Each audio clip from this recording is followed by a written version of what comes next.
automne 2019. On s'active dans la carrière de l'ancien camp de concentration de Buchenwald, à quelques kilomètres de Weimar, en Thuringe.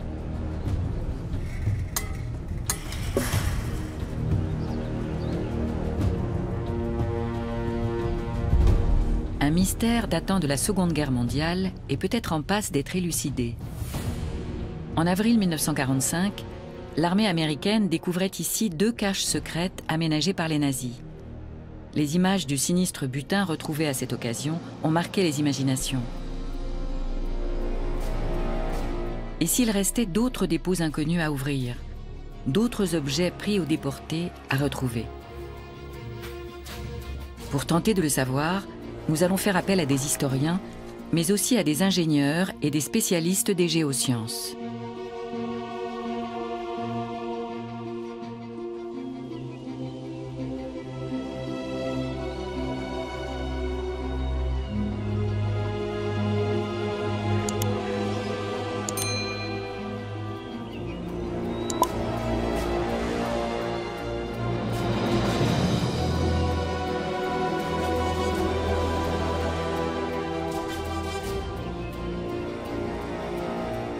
Lieu emblématique de l'horreur concentrationnaire, Buchenwald occupe une place singulière dans l'histoire allemande.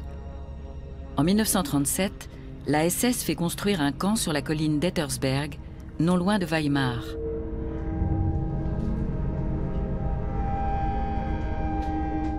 Son nom sera désormais associé au crime nazi. Ces images sont filmées par les Américains peu après la libération du camp en avril 1945. Celles-ci datent à peu près de la même époque. Huge stocks of valuables looted from the inmates were found by American troops. They included clocks and watches, rings, silverware and every kind of jewelry. Comment et où ces caisses remplies d'objets ont-elles été retrouvées par les Américains? Peu avant la fin de la guerre, les SS ont creusé à l'explosif des galeries dans la carrière de Buchenwald. Ces caches secrètes leur ont servi à entreposer les effets personnels de valeur confisqués aux déportés de plusieurs camps, et notamment d'Auschwitz. Après le retrait des troupes américaines de Thuringe, désormais en zone soviétique, les pistes se perdent. On sait que la carrière est abandonnée, tandis que l'ancien camp de concentration devient un mémorial. Mais selon des rumeurs persistantes, il resterait sur place d'autres caches aménagées par les SS et jamais découvertes.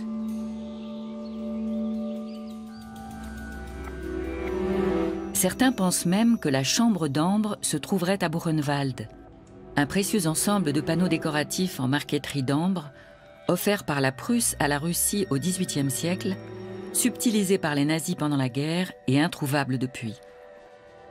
À partir des années 1990, ces spéculations attirent toutes sortes de chasseurs de trésors. Une équipe américaine va jusqu'à tenter de réaliser des fouilles par ses propres moyens dans l'ancienne carrière. Choquée par cette façon irrespectueuse de traiter un lieu de mort, la direction du mémorial de Buchenwald décide alors d'interdire toute possibilité de fouilles.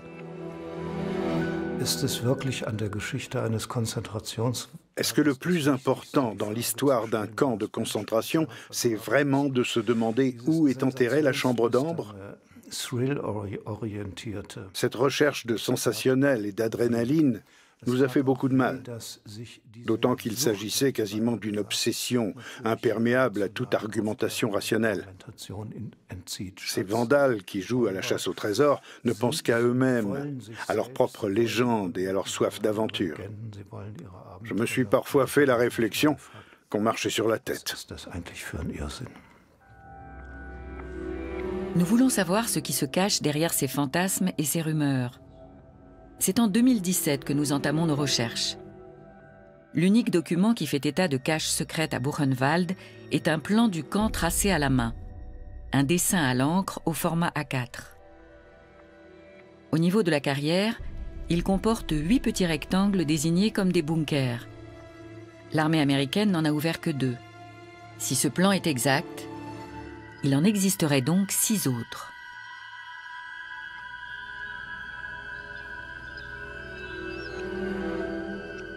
Nous avons rendez-vous avec Harry Stein, historien et conservateur du mémorial de Buchenwald. Ce schéma décrit-il l'état de la carrière dans les années 1940 ? On voit ici l'ensemble de casernes, avec sa forme caractéristique en demi-cercle. Là, c'est l'accès à la carrière, avec la rampe. Les dimensions sont indiquées. L'auteur du dessin a donc parcouru le site en personne. Dans l'ensemble, c'est très précis, à l'exception des 2 casernes là-haut. En réalité, il y en avait 4 en surplomb de la carrière, et elles étaient très visibles. S'il n'y a que 2 casernes au lieu de 4, si l'auteur du plan s'est trompé alors qu'elles étaient bien en évidence, peut-être qu'il n'y a pas non plus réellement 8 bunkers en contrebas. Ce point reste à éclaircir. Pour percer à jour le mystère de ce plan, direction les États-Unis. C'est à Washington, aux Archives nationales, que le dessin a refait surface pour la première fois à la fin des années 1980. Il prenait la poussière depuis plus de 40 ans parmi des milliers de documents datant de la Seconde Guerre mondiale.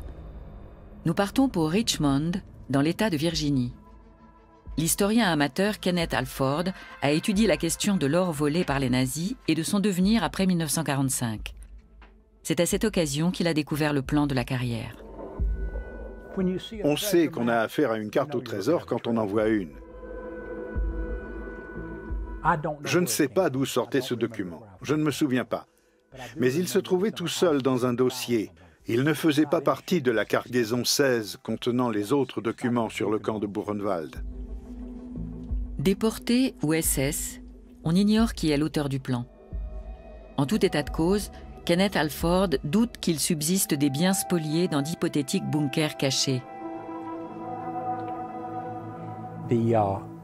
À l'époque, l'armée américaine a exploré les lieux. Des détenus avaient signalé l'existence de trésors enterrés dans cette carrière, où des galeries avaient été creusées.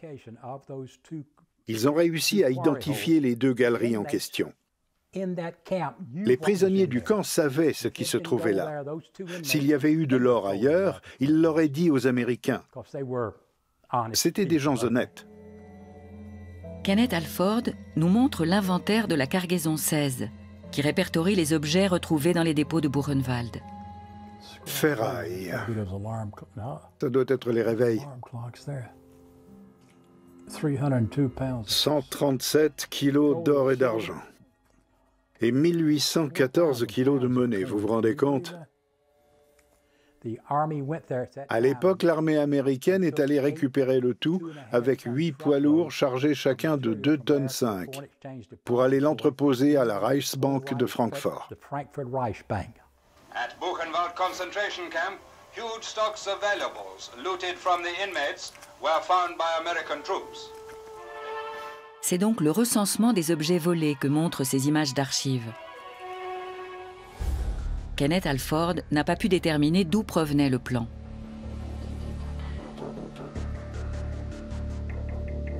Nous ignorons aussi pour l'instant quels sont les 2 bunkers qui ont été examinés par les troupes américaines.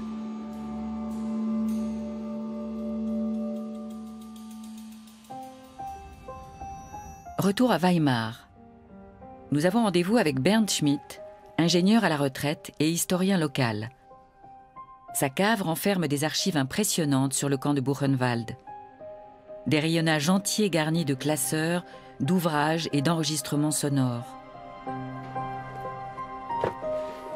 Au début des années 1990, Bernd Schmidt est parvenu à retrouver l'homme qui avait fait ouvrir les bunkers secrets de Buchenwald en 1945, le commandant Howard McBee.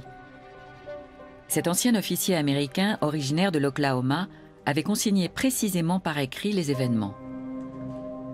Le commandant McBee écrit, par exemple, que le 28 avril, son supérieur, le colonel John Bonner, lui confie la mission de rechercher des objets de valeur à Buchenwald. 2 anciens prisonniers lui ont parlé d'une rumeur. Il y aurait des biens précieux cachés dans la carrière. McBee réquisitionne alors 20 civils de Weimar pour aller creuser sur place.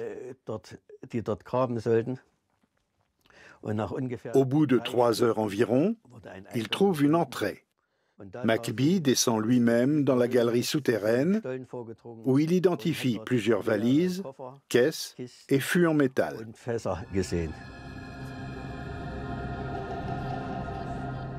Outre ce compte-rendu, Bernd Schmidt conserve une photo prise par Howard McBee qui montre le bunker ouvert par l'armée américaine.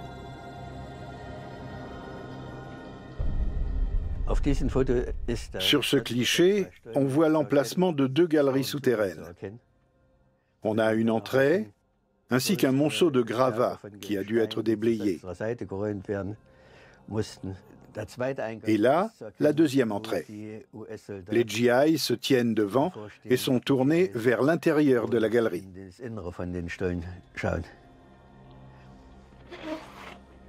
En 1997, Howard McBee, alors âgé de 79 ans, retourne à Weimar. Bernd Schmidt filme sa visite à Buchenwald. The investigation officer, Major Howard McBee. He was there in 1945. Debout sur le talus, il nous a expliqué à quoi ressemblait la carrière à l'époque. Il nous a aussi montré l'endroit où ils avaient constaté l'utilisation d'explosifs. Et ça, c'est le fameux plan que McBee n'a jamais vu.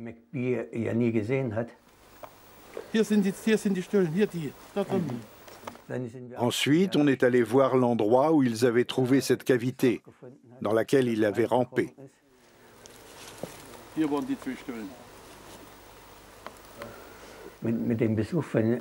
Lors de sa visite, McBee nous a confirmé l'emplacement des galeries souterraines, qui correspondaient précisément au plan. Cela prouve que ce dessin est juste, quelle que soit son origine.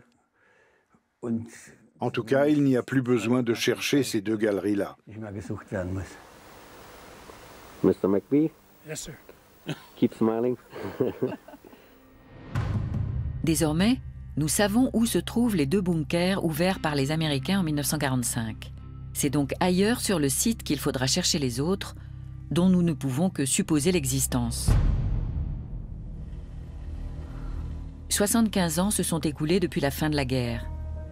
La végétation a envahi l'ancienne carrière et masque les irrégularités du sol. La direction du mémorial de Buchenwald a autorisé une auscultation géologique du site par des méthodes non invasives. 2 géophysiciens du Centre Helmholtz de recherche environnementale ont fait le déplacement depuis Leipzig. Vont-ils pouvoir nous aider à localiser ces caches secrètes ?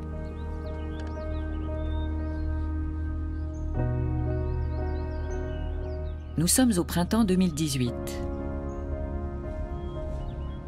Marco et Ulrike Verban réalisent des mesures d'induction électromagnétique et balayent les pentes de l'ancienne carrière au géoradar. Ce mode d'investigation en surface permet de repérer les anomalies de terrain. Les variations de concentration en métaux et en eau peuvent signaler la présence de cavités. Marco Verban manie un conductivimètre de 4 mètres de long qui renferme 2 bobines électromagnétiques.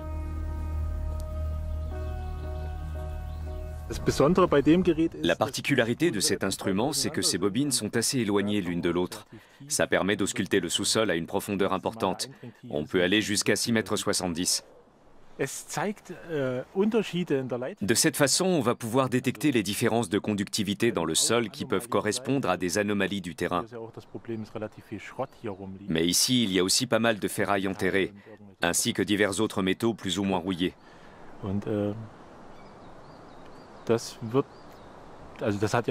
Ça modifie forcément le champ électromagnétique, et on le voit sur nos appareils.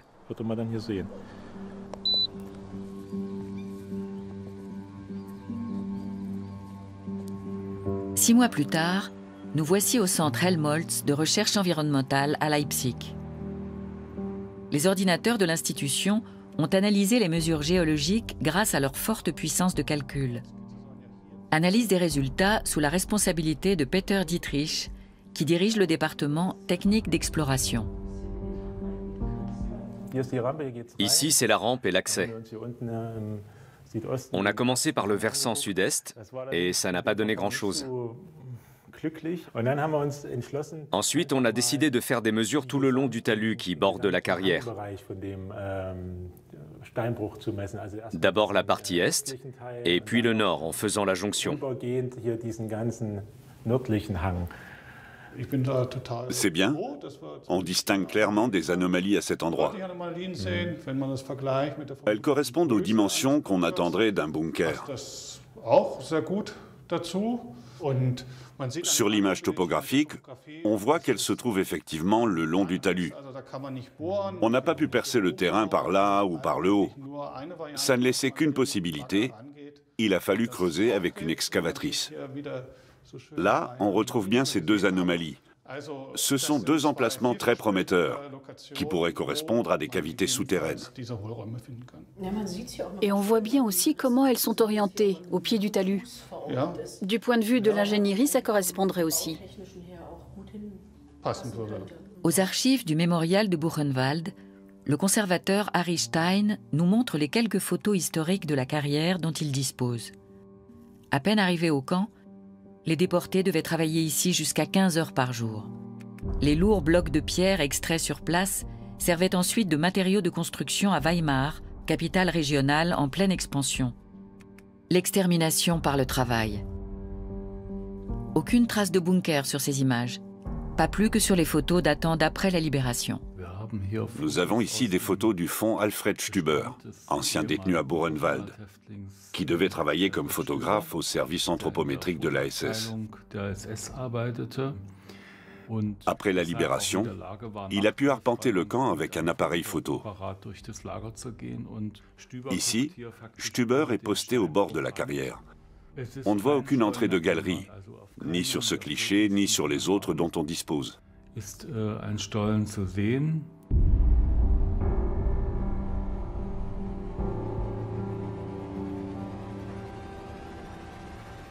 Existe-t-il le moindre indice, le moindre document qui évoquerait la construction de bunkers? Harry Stein poursuit ses recherches dans les archives du procès de Buchenwald, organisé à Dachau en 1947. On sait que les Américains ont vidé 2 galeries souterraines, mais on a très peu d'informations sur la façon dont elles ont été aménagées. Il y a toutefois le témoignage de Gustav Heigl, un SS qui supervisait le travail à la carrière dans les dernières semaines de la guerre. Quand on lui pose la question, il indique que des unités du génie étaient sur place.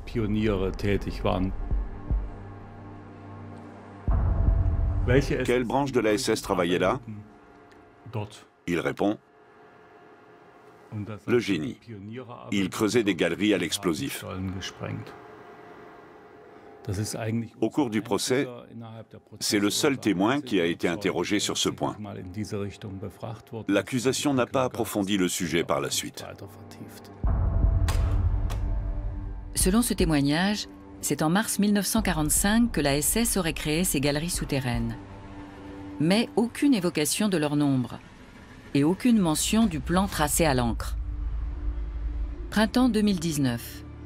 Nous sommes à Nordhausen, à une centaine de kilomètres de Weimar, où nous avons rendez-vous dans un bureau d'études et d'ingénierie. Nous présentons à Ralf Hase, ingénieur des mines, les photos de la carrière prises peu après la libération de Buchenwald. Son œil exercé repérera peut-être des indices qui nous ont échappé et permettront de confirmer notre thèse.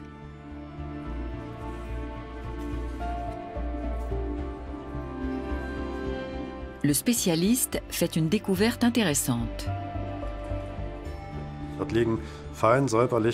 On distingue là une série de rondins soigneusement empilés et tous à peu près du même gabarit.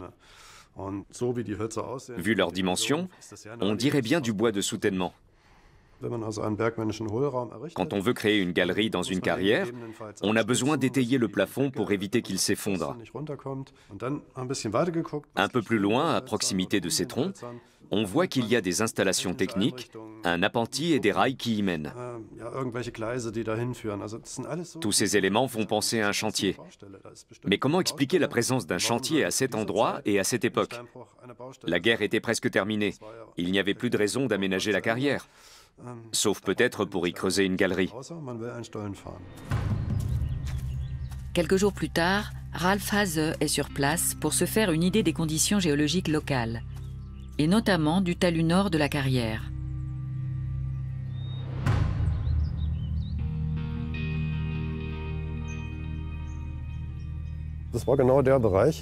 C'est ici que se trouvait la pile de rondins et le matériel de chantier. Peut-être des compresseurs pour produire de l'air comprimé ou de quoi malaxer du béton. Tout était dans cette zone. À mon sens, ce ne sont pas des choses qu'on s'attend à trouver dans une carrière. Il y a donc forcément une raison à leur présence. On en revient à l'hypothèse de galerie ou de cavité qui aurait été creusée là. Sur le talus ouest, Ralph Haase fait une autre découverte. Un affaissement de terrain, signe d'un effondrement dans le sous-sol. Quelque chose a dû céder en dessous, et la terre s'est tassée à la surface. Du moins, je suppose. Si on pouvait voir à travers, on constaterait sans doute qu'une ancienne cavité a été ensevelie sous la terre. C'est un signe très clair qu'il s'est passé quelque chose dans le sol. Ralph Haase mesure l'affaissement. Celui-ci correspond à l'endroit où les géophysiciens de Leipzig ont repéré les anomalies de terrain les plus importantes et où l'on soupçonne la présence de cavités souterraines. Mais ces relevés ne suffiront peut-être pas à convaincre l'administration du mémorial de nous autoriser à réaliser des fouilles à cet endroit.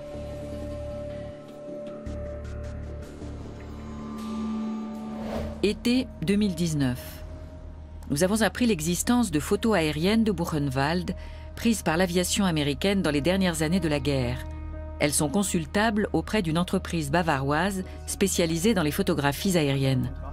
Nous présentons le plan de la carrière à Jürgen Müller, historien militaire, et à Marco Eckstein, expert en photographie aérienne. Ils vont comparer des photos plus récentes de Buchenwald à celles de l'aviation américaine et étudier dans quelle mesure elles recoupent le plan. On voit là un ensemble de casernes qui a complètement disparu aujourd'hui. Les autres bâtiments sont toutefois encore debout.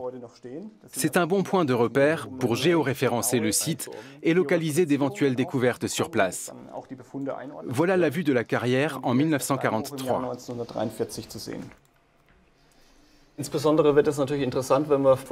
Quant à ce fameux plan qui a apparemment été dessiné par un prisonnier après la guerre, je ne sais pas quand exactement. C'est intéressant d'essayer de le géoréférencer. On voit qu'il est assez bien fait. En tout cas, les casernes sont au bon endroit. La photo et le dessin se recoupent presque à la perfection. Et là, on a la carrière avec l'emplacement des 8 bunkers. On a reporté les points un par un. Et le résultat est assez précis. Dans cette partie-là au moins, on distingue un relief exactement à l'endroit où pourraient se trouver les bunkers. Oui. Maintenant, je vais superposer la photo prise le 14 février 1945. C'était le lendemain d'une journée de bombardement intense sur Weimar. On voit de très nombreux détails des bâtiments et de la carrière.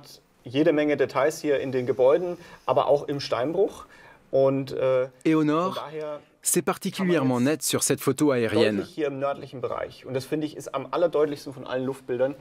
Il y a une ombre qui laisse supposer la présence d'un accès vers l'intérieur de la colline.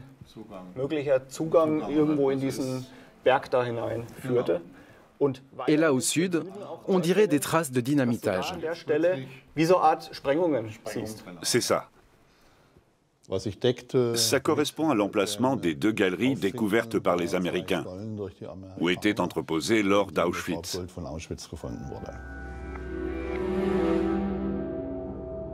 La photo prise par l'armée de l'air américaine le 14 février 1945 montre des traces d'activité au pied des talus et laisse deviner l'entrée d'autres galeries souterraines.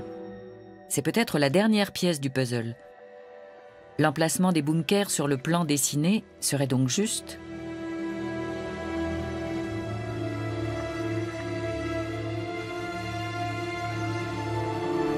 Récapitulons.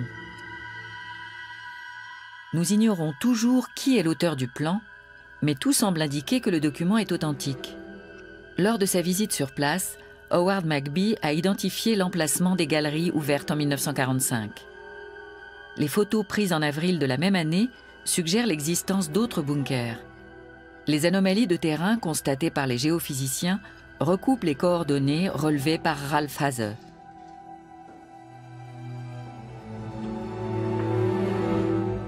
À ce stade, seules des fouilles permettraient de faire la lumière sur l'existence de caches secrètes à Buchenwald.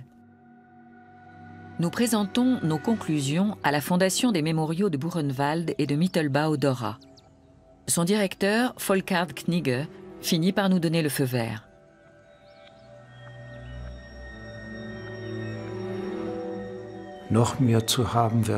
J'aurais préféré qu'il y ait davantage d'éléments.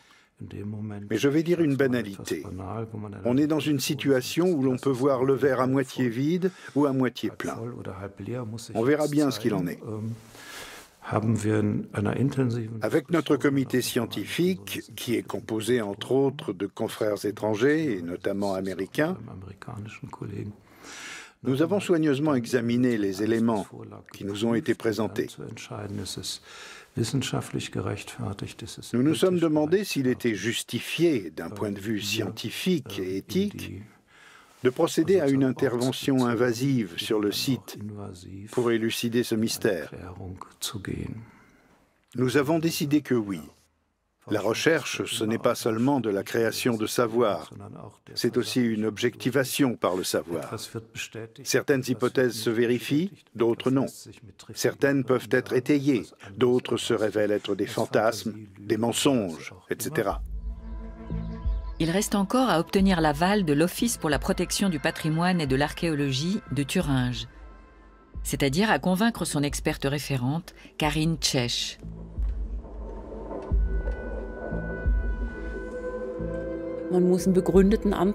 Il faut déposer une demande motivée auprès de nos services.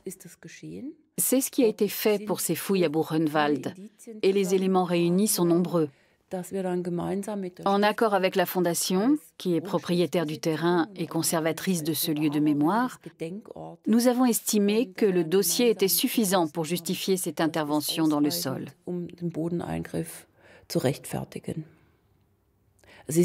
Il faut le savoir, toute intervention de ce type entraîne une destruction.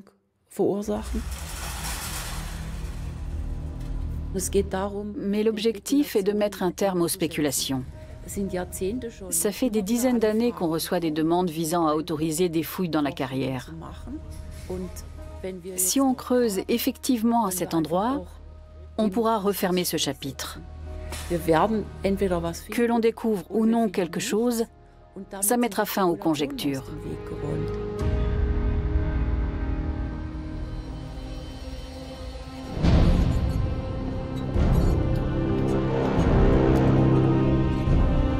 Le 30 septembre 2019, nous sommes enfin à pied d'œuvre.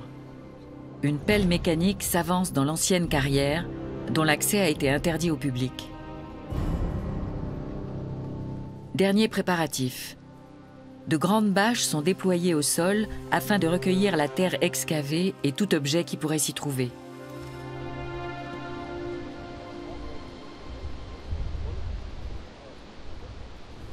Le compte à rebours est lancé. Tout ceci a déjà duré assez longtemps. Il y a eu des pourparlers compliqués en amont parce que c'est un site très sensible. On a hâte que ça commence. Pour l'instant, nous avons obtenu l'autorisation d'explorer les 2 emplacements où nous pensons avoir le plus de chances de découvrir des cavités souterraines.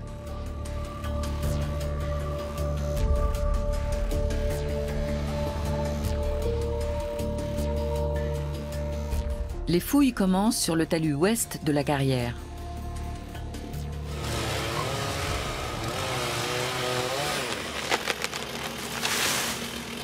Première étape, arracher les arbres dont les racines gêneraient le travail de la pelle mécanique.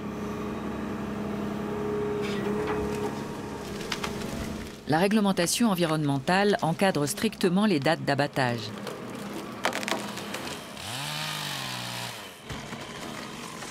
Avant le début des fouilles, nous observons un temps de recueillement en mémoire des prisonniers qui ont souffert dans cette carrière, forcés à travailler jusqu'à la mort.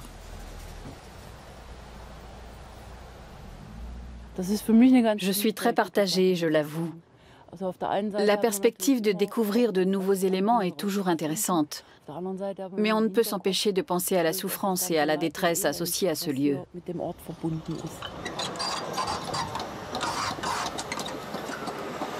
L'excavatrice démarre. Les recherches peuvent officiellement commencer. Karine Tchech, des services de la protection du patrimoine, supervise le chantier. Elle est responsable des fouilles.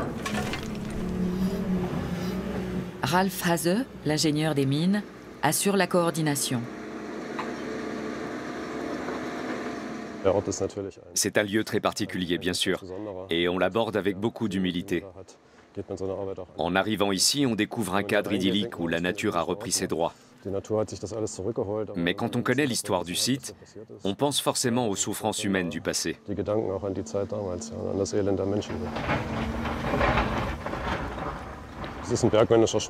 Ce sont des fouilles minières dont le principe est simple.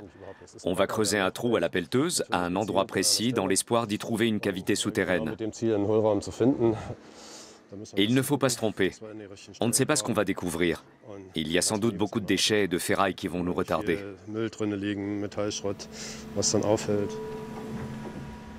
Le risque vient des munitions actives qui pourraient se trouver dans le sol. J'espère que les démineurs n'auront rien à faire. Mais il faut s'attendre à tout. Attends, je vais vérifier. Marc Lesser, des services de déminage, balaie le talus au moyen d'un magnétomètre. Un signal sonore retentit presque en continu, indiquant que le sol est truffé d'objets métalliques. Mais s'agit-il de munitions dangereuses ou de ferrailles inoffensives? Encore 10 cm. Vas-y très doucement. La pelleteuse ne peut reprendre sa progression qu'une fois tout danger écarté. La terre est donc retirée strate après strate. Et à ce stade, nous ignorons encore si nous creusons au bon endroit. Pour l'instant, aucune trace d'une entrée de bunker.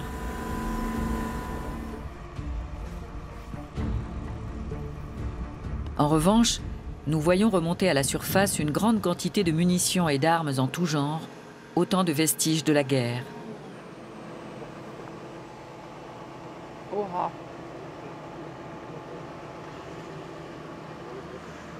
C'est une mitrailleuse allemande, ça?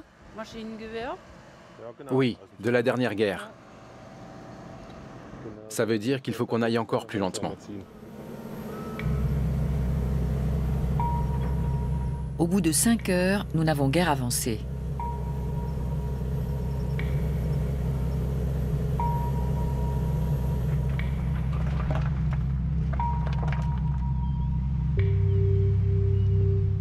Régulièrement, des objets métalliques et des munitions retardent les fouilles.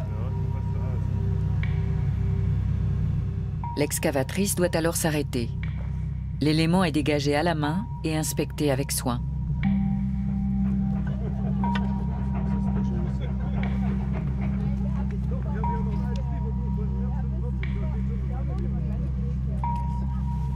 Le seau de munitions se remplit à vue d'œil, mais nous n'avons encore rien trouvé d'intéressant.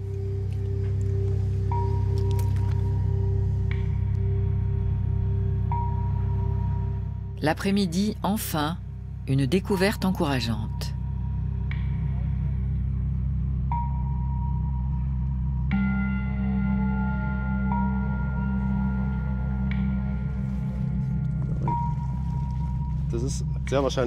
Il s'agit sûrement d'un de ces rondins empilés qu'on a vus sur les photos d'époque.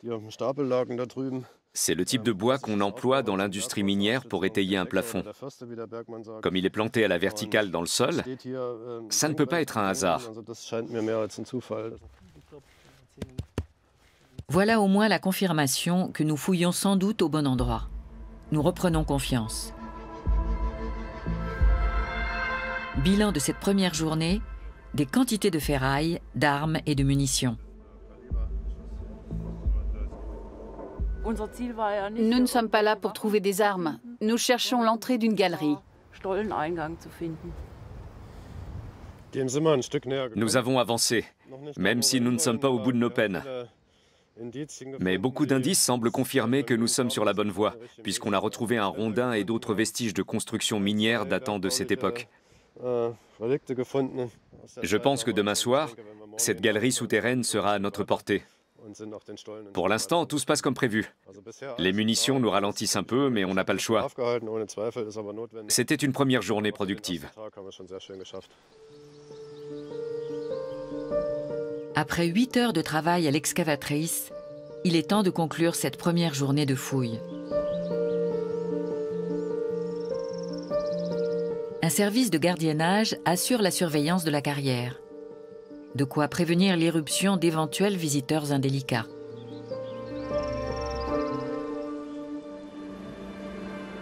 Le lendemain, deuxième journée de fouilles. La pelleteuse attaque les couches plus profondes.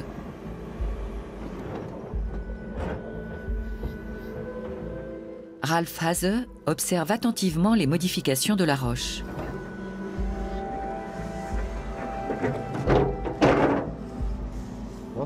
Tu mets la pelle au-dessus de moi? Pour me protéger? Le godet de l'excavatrice retient les éboulis pendant que Ralph Haase va inspecter le talus. Sur les côtés, je ne vois que de la roche massive. Au centre, le terrain est plus meuble.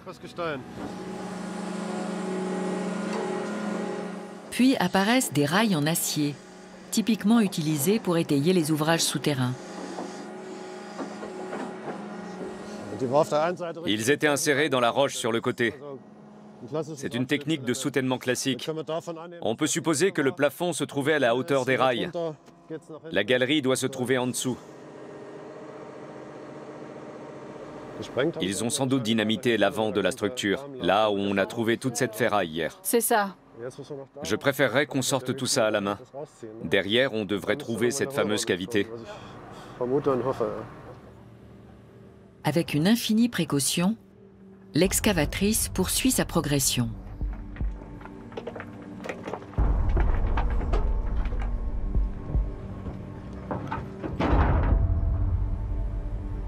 La tension est à son comble. Nous avons tous les yeux rivés sur la roche.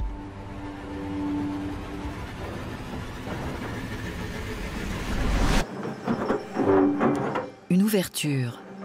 Serait-ce l'entrée du bunker représentée à cet endroit sur le plan?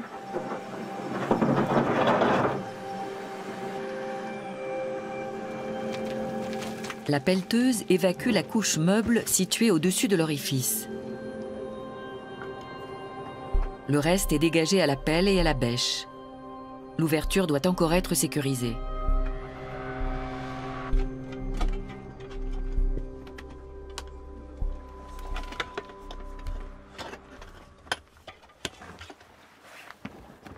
Puis vient l'instant de vérité. Seuls nos experts sont autorisés à entrer. Nous les voyons disparaître dans l'obscurité. Nous avons bien trouvé une cavité là où nous la cherchions, mais que renferme-t-elle? Ça continue sur la gauche. En haut, ce n'est pas très engageant. Pour des raisons de sécurité, la caméra ne peut pas s'aventurer sous terre. Nous patientons à l'extérieur, pleins d'espoir. Lorsqu'il ressort, Ralph Haase a l'air essoufflé. Que donne cette première inspection? Rien. On a fait le tour.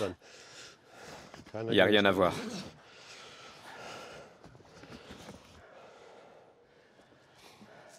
C'est vide? Oui. Rien d'intéressant là-dedans. À l'intérieur, la structure est en mauvais état. Je parle du plafond. Ça part à gauche, puis de nouveau à droite.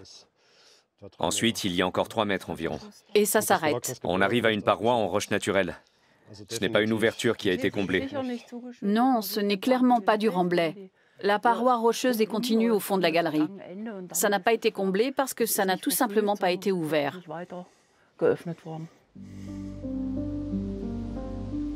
nous avons trouvé le premier bunker à l'emplacement désigné par le plan. Le directeur du mémorial vient voir l'avancement du chantier. La découverte de cette galerie souterraine le conforte dans sa décision d'autoriser des fouilles. On peut dire que les indices qu'on avait ont été confirmés. Je pense qu'on devrait continuer. La priorité pour nous est de mettre fin aux rumeurs et aux hypothèses et de les remplacer par des éléments solides et crédibles. Exactement. Ok, on continue. Troisième jour. L'excavatrice aborde à présent la face nord de la carrière.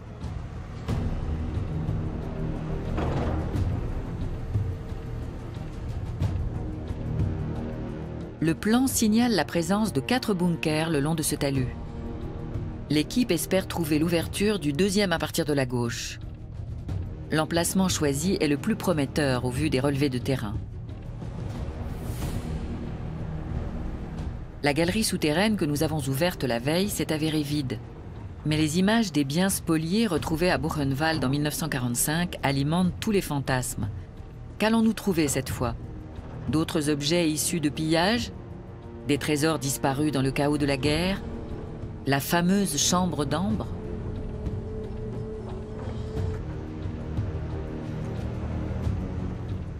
Harry Stein, conservateur du mémorial de Buchenwald, a sa propre hypothèse.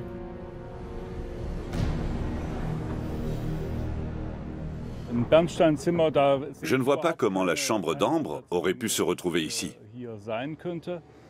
En revanche, les grandes casernes bien visibles au-dessus de la carrière abritaient à l'époque le commandement opérationnel de la Waffen-SS. C'est là que siégeait l'état-major. Il avait été déplacé à Buchenwald après le bombardement de ses bâtiments à Berlin. Il se peut que les SS aient transféré une partie de leurs archives par la même occasion. Et sur la fin de la guerre, en mars-avril 1945, peut-être ont-ils voulu mettre à l'abri une partie de ces documents d'une importance stratégique, puisque les combats n'étaient pas finis. Si ces archives qui ont été perdues réapparaissaient quelque part, même partiellement, ce serait un apport précieux pour la recherche.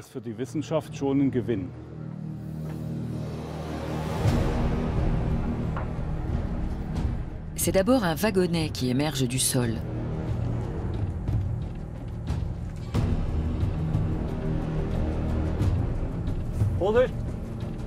Un signe que nos experts ont bien localisé ce nouvel emplacement.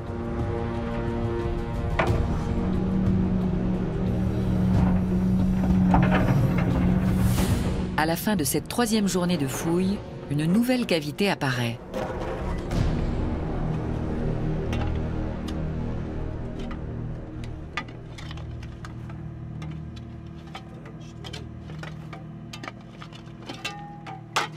Rapide inspection visuelle.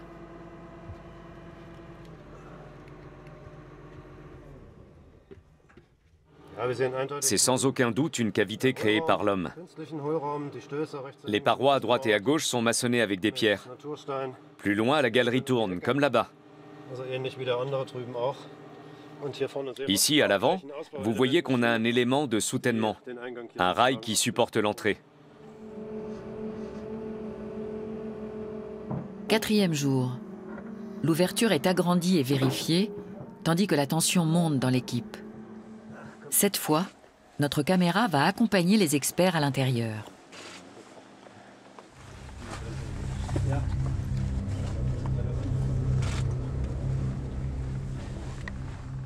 Ça ne sent pas bon. L'air est un peu vicié. Attention, les parois ne sont pas stables. Le sol non plus. Oui, c'est boueux. Il y a de l'eau qui a stagné ici. Le couloir a la forme d'un U. Après quelques mètres, le passage est bouché.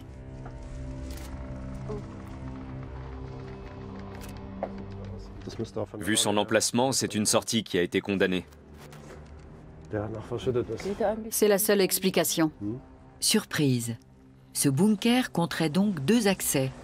Nous n'avions pas envisagé cette hypothèse.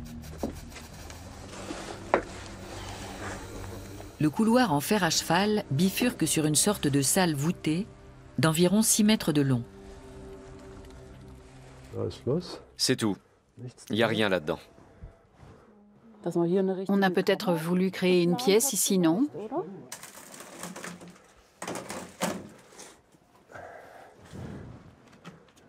C'est du carton bitumé. Il y a encore des pierres qui ont été préparées pour être posées. Mais c'est tout, le projet n'a pas été achevé. Non, on ne trouvera rien d'autre ici. Les travaux d'aménagement prévus n'ont pas été réalisés.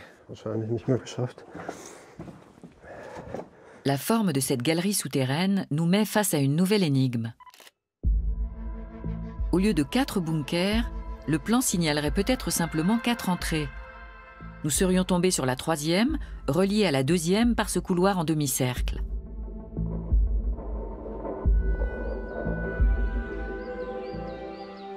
Si tel est le cas, il resterait encore 2 entrées non ouvertes dans le talus nord de la carrière.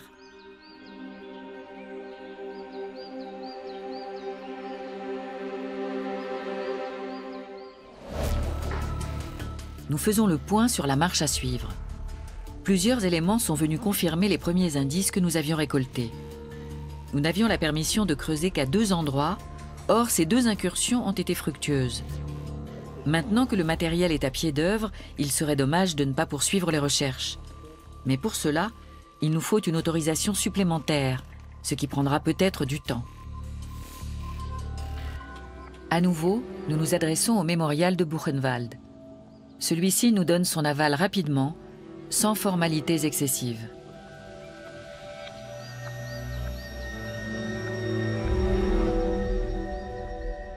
Nous décidons de chercher l'entrée localisée tout à gauche sur le talus nord.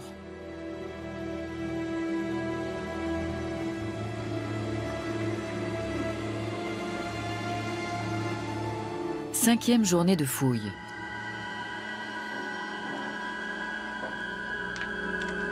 Une fois de plus, nos experts ont vu juste.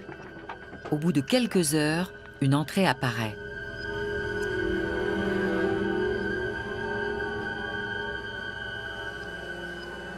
Là encore, nous devons retirer une grande quantité de terre avant de pouvoir pénétrer en toute sécurité dans cette 3e cavité.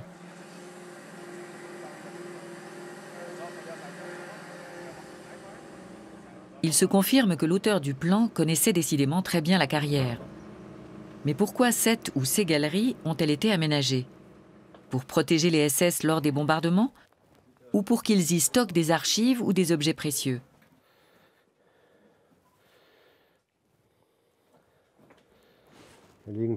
Des caillebotis, un peu de ferraille et un fût métallique vide. Ici non plus, ni coffre au trésor, ni montagne d'archives secrètes. Pas de soutènement ici, c'est vide. On pense à un abri anti-aérien pour se protéger des bombardements. Mais rien n'indique qu'on ait entreposé ici quoi que ce soit. Rien du tout. À part ce vieux fût rouillé, le bilan est mince. Il reste que l'emplacement valait la peine d'être inspecté. Petit à petit, nous déconstruisons le mythe des caches secrètes de Buchenwald. Résultat de nos fouilles, nous avons trouvé et exploré 3 bunkers. Et le plan semble fiable. Pour autant, l'énigme n'est pas tout à fait résolue, car il reste encore au moins 2 entrées de galeries souterraines à localiser. On peut se demander s'il faut rechercher les autres bunkers. Qu'est-ce qu'on doit faire? On peut continuer, bien sûr. Mais il faut aussi tenir compte de ce qu'on a trouvé pour l'instant. Les galeries qu'on a vues n'ont à l'évidence jamais été achevées. La probabilité de trouver quelque chose dans celle qui reste me semble très faible.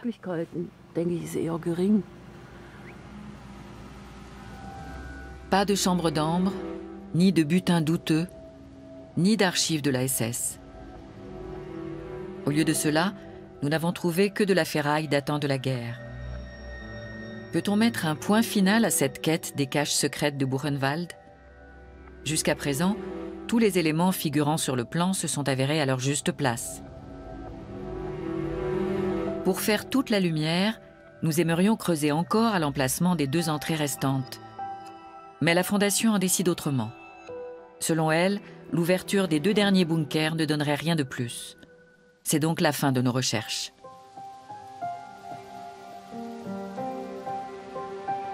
Quatre mois plus tard, une fois les galeries refermées, l'ancienne carrière a été rendue à la nature, mais aussi aux spéculations en tout genre. Tant que les 2 derniers bunkers garderont leurs secrets, ils continueront sans doute d'alimenter les fantasmes des amateurs de chasse au trésor et de sensations fortes.